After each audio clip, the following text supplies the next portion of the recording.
केंद्र सरकारचं तिसऱ्या टर्मचं आज पहिलं अर्थसंकल्पीय अधिवेशन केंद्रीय अर्थमंत्री निर्मला सीतारामन यांनी सादर केलेलं आहे. यामध्ये बिहार आणि आंध्र प्रदेशला भरघोस निधी मिळालेला आहे. तसं पाहायला गेलं तर महाराष्ट्राला त्या तुलनेत अजून काही मिळालेलं नाहीये. त्यामुळे काँग्रेसच्या खासदारांनी ते नाराजी व्यक्त करत आंदोलन देखील केलेलं आहे. मात्र महाराष्ट्रामधनं मोठ्या प्रमाणावरती रोजगार बाहेर गेल्यानंतर बेरोजगार झालेल्या तरुणांची अपेक्षा काय आहे आणि नेमकं एमपीएससी युपीएससी तसेच स्पर्धा परीक्षा आणि इतर ठिकाणी जे परीक्षा देणारे विद्यार्थ्यांच्या काय अपेक्षा आहेत या बजेटकडनं आणि हा निधी गेलाय त्याबद्दल आपण जाणून घेणार आहोत. आपल्यासोबत काही विद्यार्थी आहेत. कुठलाही साधा तू काय नाव सांगशील तुझं आणि आजच्या बजेट बद्दल काय तुझं मत आहे? माझं नाव आदित्य आहे. मी साताऱ्याचा आहे, पुण्यामध्ये असतो. गेली 10-12 वर्ष झालं माझं शिक्षण इथंच झालेलं. आजचा जो बजेट सादर केलेला आहे निर्मला सीतारामन यांनी, त्यांचं 7व्यांदा बजेट त्यांनी सादर केलं, त्याबद्दल त्यांचा आभार आहे आम्ही. आणि त्याच्यानंतर आभार आणि त्यांचं कौतुक पण आहे. आणि आज मला एक सांगायचं आहे की भारतीय राज्यघटनेच्या 112 नुसार अर्थसंकल्प सादर केला जातो. परंतु मला एक दुर्दैव असं आहे की हा अखंड भारत देशाचा अर्थसंकल्प नव्हता, तर हा बिहार आणि आंध्र प्रदेशला वाहून घेतलेला हा अर्थसंकल्प होता.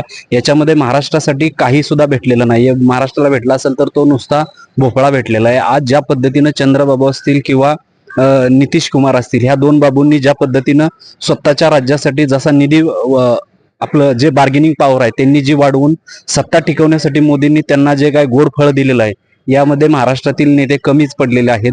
त्याच पद्धतीने आपण बघितलं तर शेतकऱ्यांसाठी एमएसपीसीचा दर असेल, युवांसाठी आज इंटर्नशिप योजना चालू केली, परंतु ह्याच्यातून पूर्ण वेळ रोजगार भेटणार आहे का? तर नाहीये. पाठीमागे त्यांनी स्किल इंडिया चालू केलं, त्याचं काय झालं? त्याचं काही सगळं अनुत्तरित प्रश्न आहेत. त्याच्यामुळे हा युवांसाठी, शेतकऱ्यांसाठी, गोरगरीब वंचितांसाठी हा एक पाने पुसणारा अर्थसंकल्प नाही. याच्यातून काहीच भेटलं नाही. उलट मी तर सांगतो की महाराष्ट्राने ज्या पद्धतीनं देशातील या सरकारचं अधपतन केलं, त्याचाच राग तर काढला नाही ना नक्की. हे अनेक राज्यांमध्ये दिसून येत आहे. तुम्ही खंत व्यक्त करता ते पुन्हा तुमच्याकडे येऊयाच. मात्र तुम्ही काय पाहता या बजेटकडे? तुम्ही पाहिले का बजेट? काय वाटतं या बजेट बद्दल? बजेटचं सांगायचं झालं तर एक कलम 112 नुसार वार्षिक वित्तीय पत्रक म्हणून जे केलेलं आहे त्यानुसार बजेट सादर केलं जातं.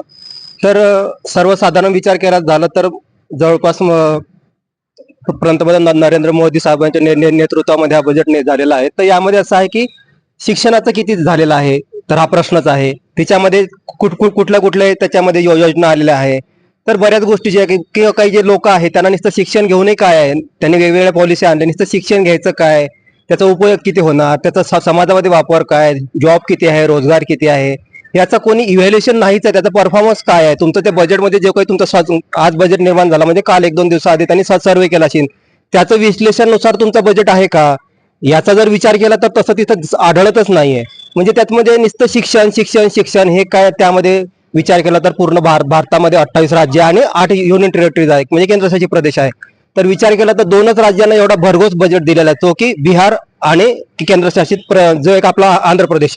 तिथं पण का दिलं गेलंय तर त्यांचं जे सरकार अस्थिर सरकार आहे आपण म्हणतो. पण ठीक आहे की संसदीय प्रणालीमध्ये सरकार हे अस्थिरच असतं आणि ते तसंच असावं, कारण की जेणेकरून ते चांगलं काम करतात. पण बाकीच्या राज्यावर सुद्धा त्यांनी महाराष्ट्रावरती असं का? महाराष्ट्रावर अन्य काय केलं तर साधं सुद्धा दिसतंय की बीजेपी, राष्ट्रवादी काँग्रेस सगळ्यांनी एकजूट केलेला आहे. म्हणजे 2-2 आघाड्या झाल्या, महायुती, महाविकास आघाडी, आता नवीन कुठली आघाडी होत आहे. आणि एक प्रकारे हे सगळं त्रासच आहे. साधारण सांगा, बजेट जो आता सादर झालेलं आहे त्यावरनं तुमची अपेक्षा बळावलेली आहे का मानसिक स्थिती कशी झाली? नाही, मानसिकताची खच्चीकरण आम्ही सरकारकडून अपेक्षाच कुठली करत नाही. तुम्ही फक्त सामाजिक आणि राजकीय आर्थिक दृष्ट्या तर आम्ही आमचा मार्ग शोधत आहे. पण तुम्ही काहीतरी ज्या लोकांना गरज आहे खरंच आर्थिक दृष्ट्या, त्यांच्या दृष्टीकडून काहीच केलेलं नाही, हे मला म्हणायचं आहे. काय वाटतंय बजेट बद्दल? तिसऱ्या टर्मचं पहिलं अर्थसंकल्पीय अधिवेशन बजेट आहे. साधारणतः आपण युपीएससी किंवा एमपीएससीच्या मुलांसाठी काम करत असताना काय नेमकी अपेक्षा होती, ते पूर्ण झाल्यात? खरं तर मोदी साहेबांच्या तिसऱ्या टर्मचं हे पहिलं अर्थसंकल्प होता. यामध्ये प्रामुख्याने युवक आणि शेतकरी यांच्यावर जास्त भर देणं गरजेचं होतं असं आम्हाला वाटतं.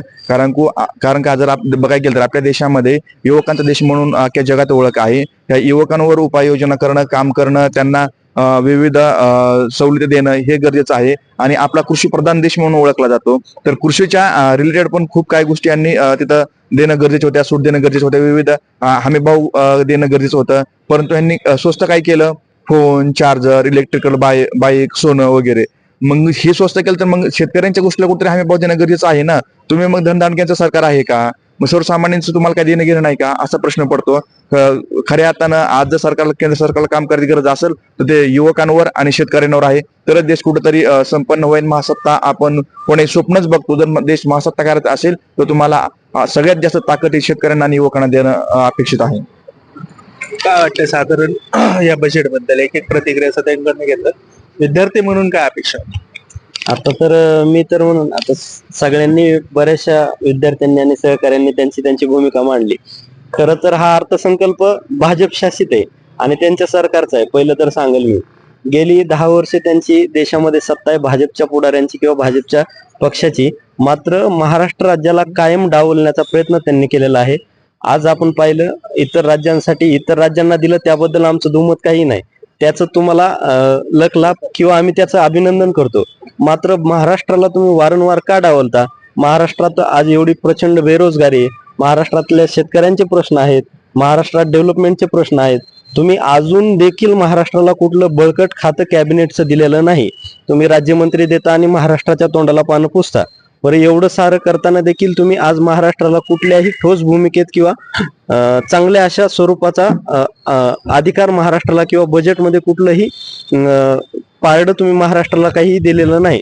त्याच्याबद्दल महाराष्ट्रातल्या किंवा देशातल्या युवकांप्रती, शेतकऱ्यांप्रती, आज शेतकऱ्यांना त्यांनी सांगितलं की आम्ही शेतकऱ्यांसाठी कुठं काहीतरी योजना आणली किंवा काहीतरी केलं. मात्र तुम्ही कांद्यावर का बोलत नाही, शेतकऱ्यांच्या कापसावर का बोलत नाही? तुम्ही त्याच्या संदर्भात देखील काही तरतूद नेमा तुमच्या अर्थसंकल्पामध्ये. युवकांविषयी ठोस धोरण आणा. तुम्ही सांगितलं की युवकांना आम्ही योजना आणली, युवकांना विशेष तरतूद नेमली. का नेमली? ती आजपर्यंत का अंमलात आली नाही? गेली 10 वर्षे साधारण एकूणच सगळ्या अपेक्षा फक्त दिलेल्या आहेत, कुठलीही ठोस भूमिका याबद्दल बजावलेली नाही असं तुमच्या बोलण्यातनं रोज जाणवतं. आता आपण शेवटच्या मुद्द्यावर गेलो, काय नेमकी अपेक्षा होती या बजेट मधनं विद्यार्थ्यांना?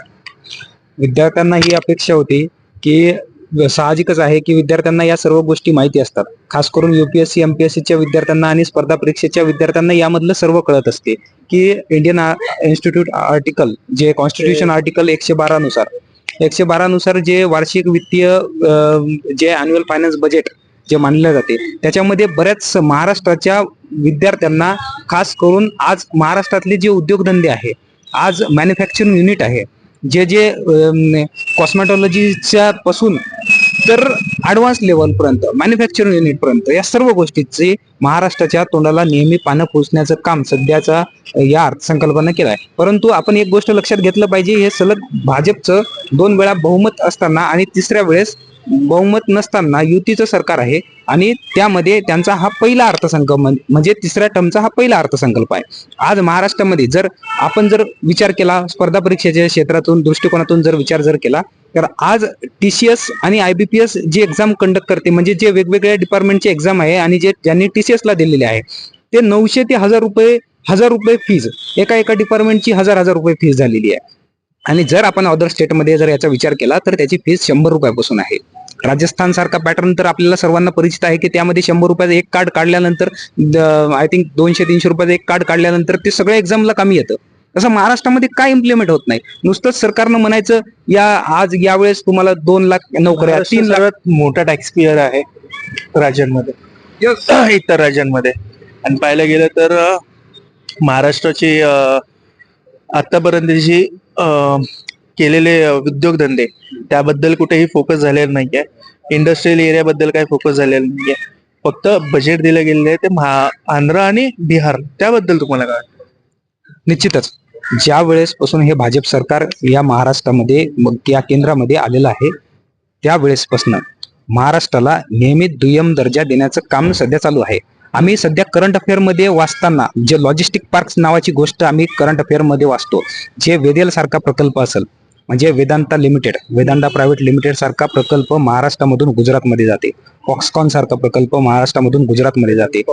आज असे वेगवेगळे प्रकल्प जे आहे, जे आम्ही वेगवेगळ्या जे राजकीय घडामोडी वाचतो, कॉन्स्टिट्यूशन घडामोडी वाचतो, की ज्यावेळेस या गोष्टी ज्या आहे, ज्यावेळेस आम्ही महाराष्ट्राच्या बाहेर जाताना दिसते. उलट आज जर तुम्ही बघत असाल की महाराष्ट्रामध्ये हॉटेल्स आज परप्रांतीयांचे आहेत, महाराष्ट्रामध्ये आज मॅन्युफॅक्चरिंग युनिट परप्रांतीयांची आहे, उद्योगधंदे वगैरे सर्व परप्रांतीयांची आहे. अपेक्षा काय होती पण आज अपेक्षा अशी होती की युवकांसाठी नुसतं असं म्हणून चालणार नाही की आम्ही 2 लाख नोकऱ्या निर्माण करणार, 5 लाख नोकऱ्या निर्माण करणार. आम्हाला याच्यामधून हे तरतूद अपेक्षित केली आहे की पाहिजे. त्याची तरतूद केली पाहिजे, त्याचं प्रॉपर इम्प्लिमेंटेशन झालं पाहिजे. आणि जे तुम्ही इम्प्लिमेंटेशन करता ते खरोखरच होतंय का याच्यावर ओरिजिनल समिती सुद्धा नेमली पाहिजे की याच्यामध्ये कुठल्या कुठल्या अधिकाऱ्यांचे काय काय दोष असतात ते सुद्धा शोधून काढले पाहिजेत. याबाबत सगळी आपण प्रतिक्रिया जाणून घेतलेली आहेत.